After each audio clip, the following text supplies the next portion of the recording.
इसके बाद मैं टीम सीसो को बुलाना चाहूंगा उनके प्रेजेंटेशन के लिए।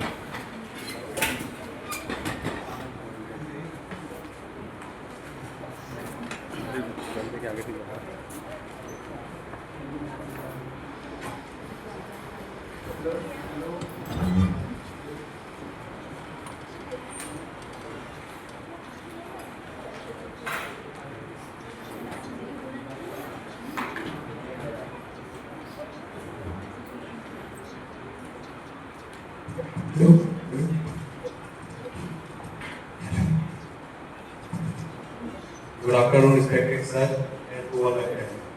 My name is Raj Bhargav, team leader, CISO. Sir, today we are here to present our solution on the given problem statement: waste segregation monitoring system for urban local body. This is a regular problem which is growing rapidly in India. So I would like to invite Jayesh to tell more about it.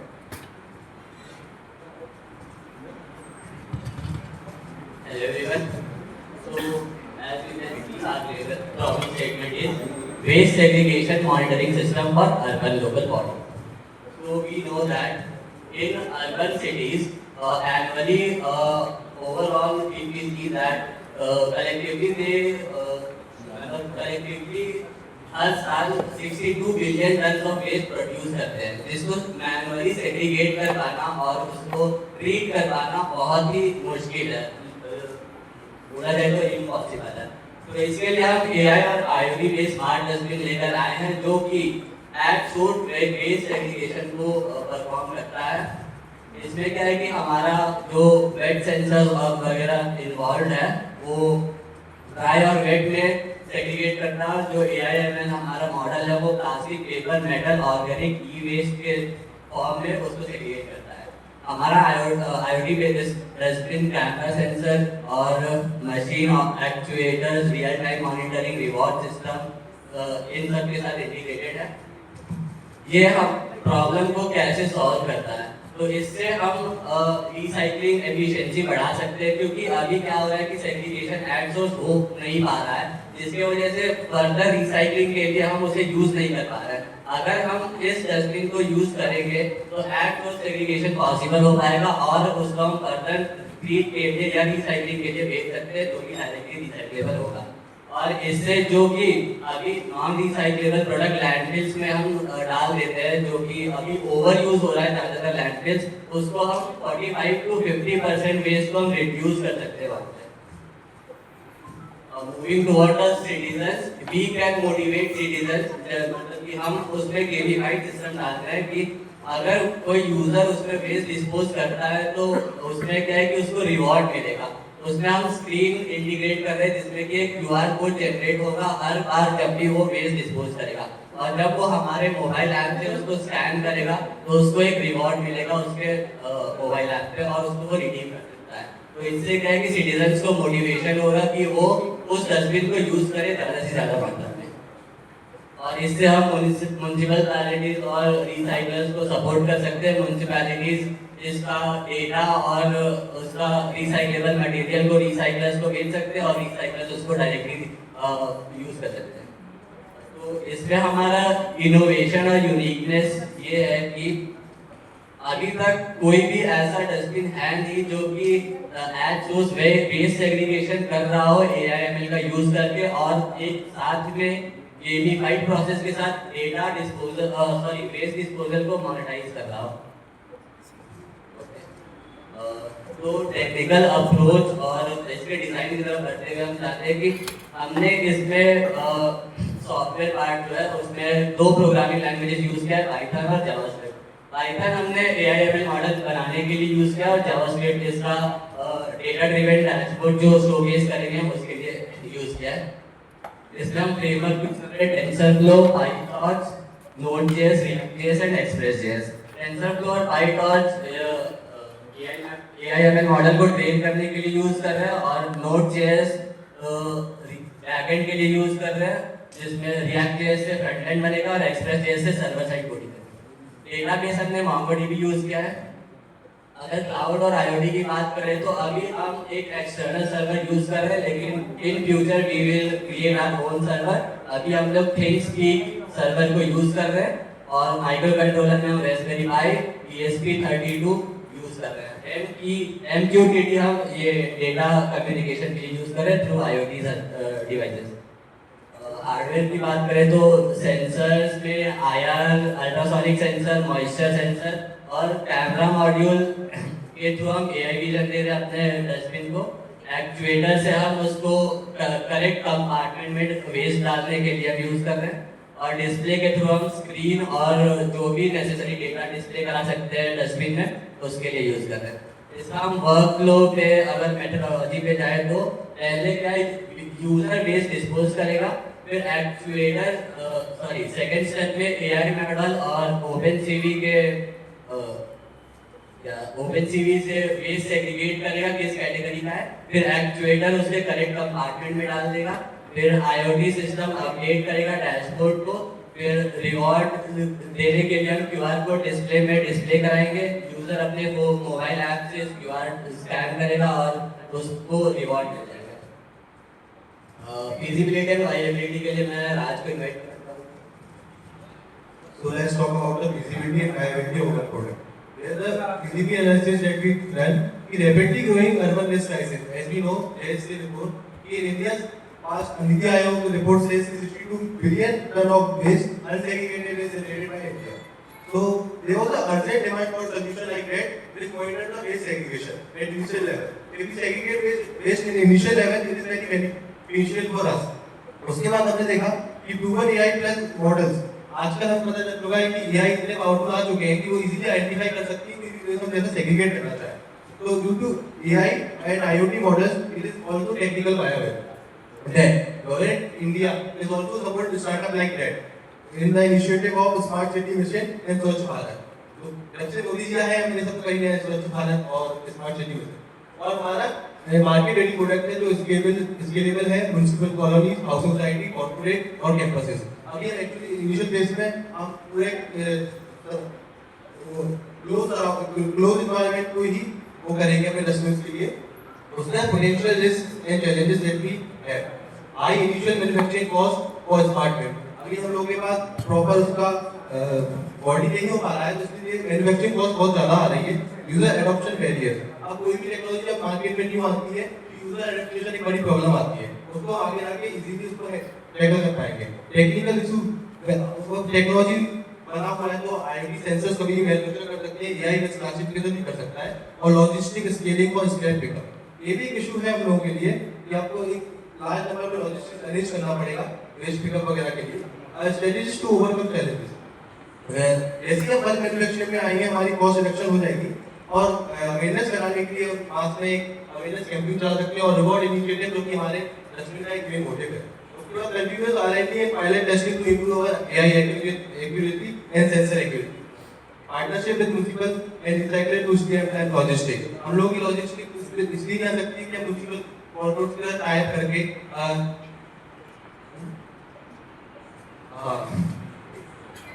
Tie up करके हम municipal corporates के साथ अपने logistic को कम कर सकते हैं। और एक हमारे पास दो रेवेन्यू मॉडल होंगे, तो सब्सक्रिप्शन रेवेन्यू और रेवेन्यू शेयरिंग मॉडल होंगे फाइनेंशियल सस्टेनेबिलिटी। अब मैं इम्पैक्ट एंड बेनिफिट्स के लिए दीपक को इनवाइट करना चाहूंगा। जैसे कि राज और जयेश ने बताया है कि सीसो किसके लिए काम कर रहा है, वेस्ट मैनेजमेंट के लिए। तो वेस्ट मैनेजमेंट जैसे ही होगा तो इन पे इम्पैक्ट पड़ेगा। सबसे पहला citizen, municipalities, institutions and recyclers. Citizens पे कैसे इम्पैक्ट पड़ेगा, जैसे हाउस होल्ड के लिए सिटीजन नॉर्मल यूजर्स अपने घर पे लगा रहे हैं तो उनको सेग्रीगेशन के लिए दो डस्टबिन रखने की जरूरत नहीं रहेगी, उनको एक डस्टबिन में दो सेग्रीगेशन प्रोसेस हो जाएगी, गीला कचरा सूखा कचरा जो भी कंपार्टमेंट उसमें रहेंगे। तो म्यूनसिपैलिटीज को ये फायदा रहेगा इसमें कि वो वेस्ट ट्रैकिंग आराम से कर सकते हैं, क्योंकि अभी वर्तमान में समस्या चल रही है कि वो वेस्ट को ट्रैक नहीं कर पाते कि कौन सा डस्टबिन कब भर चुका है। और हमारा सीसो डस्टबिन ये बताएगा कि आप डस्टबिन भर चुका है, इसको खाली करें।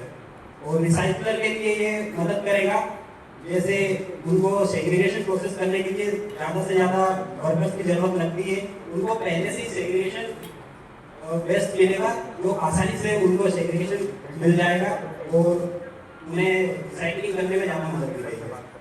दूसरा बिजनेस इंस्टीट्यूट के लिए, वो अपने इंस्टीट्यूट और बिजनेस एरियाज को साफ स्वच्छ रखने के लिए इस डस्टबिन का यूज़ कर सकते हैं।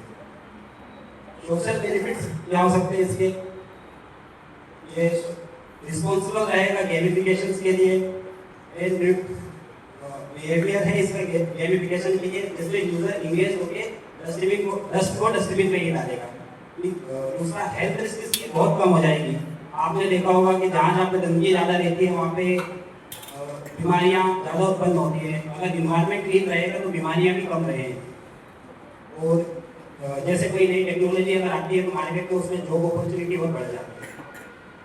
इन्वायरमेंटल बेनिफिट्स जैसे कि अभी दिल्ली में गाजियापुर, अपने इंडिया में गाजियापुर, भावातर जैसी लैंडफिल्स हैं, उनमें 40 से 50% वेस्ट का एक माउंटेन बन चुका है, जो कि रिसाइकल करना इम्पॉसिबल हो चुका है। तो उसको रिड्यूस करेगा 40 से 50%। और उनसे उत्पन्न होती है बहुत ऐसी गैसेस जो रिसाइकल होने में इन्वायरमेंट को इफेक्ट करती है, मीथेन एंड कार्बन मोनोऑक्साइड, जो हेल्थ के लिए भी इश्यूज है एंड क्लाइमेट चेंज को भी इम्पैक्ट करती है। नेक्स्ट स्लाइड पे अभिषेक को तो रिजर्व सोर्स के लिए हमने ये पूरा data central pollution control board CPCB से लिया एंड स्वच्छ Bharat mission and urban ministry of housing and urban affairs से NITI Aayog एफआईएसपी report बैठमेंट UNP report ये पूरा डाटा हम लोगों ने जितना भी वेस्ट मैनेजमेंट का है पूरा लिया। सपोर्टिंग स्टडीज के लिए ये मतलब इंडिया में 1,60,000 टन डेली कचरा हो रहा है, जिसमें से सिर्फ 25% ही सेग्रीगेट हो पा रहा है। बाकी ऐसा ही डला उसके पहाड़ बनते जा रहे हैं, माउंटेन बनते जा रहे हैं अलग अलग जगह पर, जैसे गाजीपुर, बलसवा और बहुत सारी सिटी जहाँ पे ये पहाड़ बनते जा रहे हैं। रिसाइकलिंग 10,000 करोड़ प्लस इंडस्ट्री जिसमें ग्रोथ हो सकता है, पर इंसान उसमें जा नहीं रहा है क्योंकि बहुत अलग सा बिजनेस है जिसमें कुछ कर नहीं पा रहा। और प्लीज सर थैंक यू, आप क्वेश्चन पूछ रहे हैं।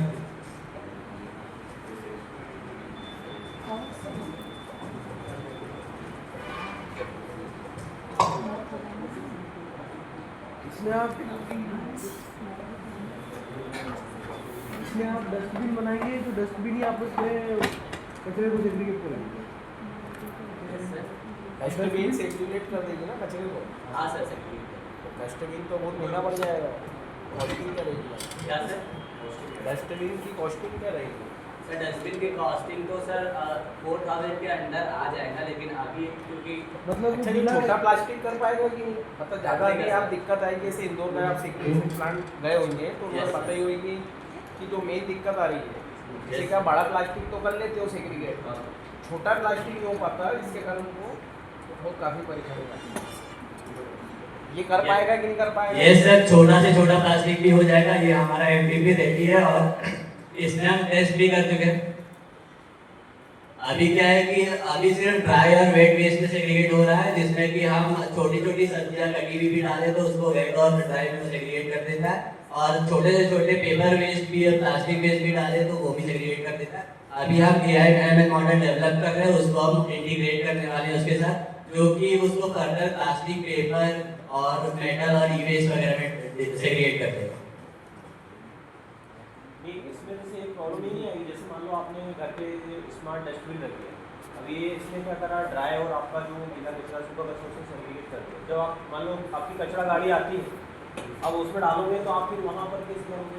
सर जो अंदर का कंटेनर है वो एक कवर्ड की तरह खुल जाएगा, वो कंटेनर निकाल के आप उसको डालिए। अपन उसमें भी नहीं कर सकते कि जैसे गाड़ी भी है उसको भी अपन हम एक टैग बना रहे हैं सर, जो डस्टबिन का एंट्री पॉइंट है उसमें भी लग जाएगा इजीली। किसी भी जो एग्जिस्टिंग डस्टबिन है उस पे आप जो भी एंट्री पॉइंट है जिसमें आप वेस्ट डिस्पोज करते हैं उस पे लगा दीजिए और वो ऑटोमेटिकली सेग्रीगेट कर देगा। और इसकी कुछ कैपेसिटी रहेगी क्या? कैपेसिटी हम खुद से डिसाइड कर सकते हैं जितना भी डालना।